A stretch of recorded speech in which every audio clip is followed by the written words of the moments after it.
Hi உங்கள் எல்லாத்துக்கும் வணக்கம். நாடு வந்து இப்போ உலக நாடு வந்து அரசியல் வந்து ரொம்ப அமெரிக்கா வந்து 1937 1945 வரை ஹிட்லர் எப்படி வந்து ஒவ்வொரு நாட்டையும் தான் கண்ட்ரோல் எடுத்துகிட்டு இருந்தார், இரண்டாம் உலக போர் முதலாம் உலக போர் சொல்லிட்டு.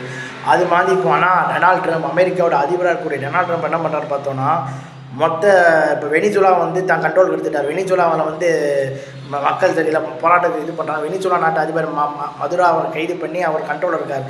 அதாவது ஆக்டிவ் அதிபராக இப்போ வந்து வெனிசுலா நாட்டை வந்து தான் கண்ட்ரோல் எடுத்திருக்காரு அமெரிக்க அதிபர் டொனால்ட் ட்ரம்ப். இப்போ அது பார்த்தான்னு சொல்லிட்டு இப்போ என்னென்னா, ஈரானில் வந்து இப்போ வந்து அந்த மக்கள் வந்து கிளர்ச்சி பண்ணாங்கன்னா ஒரு அமெரிக்காவில் ஈரானில் பார்த்தீங்கன்னா 1 லட்சம் மேலே மிகப்பெரிய பொருளாதார டவுனில் போயிட்டு இருக்குது. ஆல்ரெடி ஈரானுக்கும் அமெரிக்காவுக்கும் ஒரு ஏகப்பட்ட பிரச்சனை போயிட்டு இருக்குது.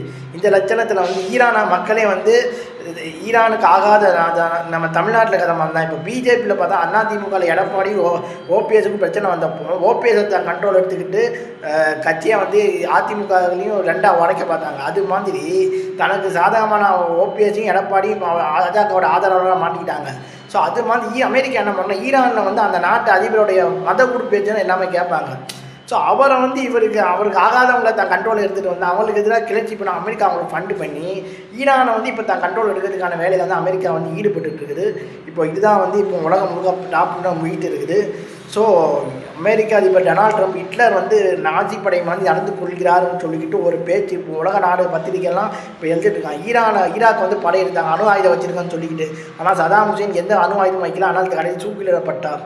இது மாதிரியான பல நாடுகளை வந்து எண்ணெய் வளர்த்து அந்த இயற்கை வளர்த்து சொல்கிறதுக்காக எண்ணெய் ஸ்ட்ரீம் லெவலுக்கு வேணாலும் போகுன்றது வந்து நமக்கு தெரியும். இங்கே சில ஆர்எஸ்எஸ் பாஜகவோட சில மீடியாக்கள் வந்து எப்படி வந்து பேசுகிறாங்க எதிராக ஒரு சின்னதாக ஒரு மதத்தை பற்றி ஏதாச்சும் சின்னதாக ஒரு இது பண்ணால் கூட அதை விமர்சனம் பண்ணி ஊதி பெருசாக எதிர்கட்சிக்கு எதிராக பெருசாக்கி தனக்கு சாதகமான ஓட்டு அரசியலாக பொறுக்கிற மாதிரி அங்கே வந்து இது மாதிரியான நம்ம அமெரிக்கா வந்து இது மாதிரி பண்ணிக்கிட்டு இருக்குது. ஸோ இதுதான் இப்போ வந்து நாடு முழுக்க போயிட்டு இருக்குது.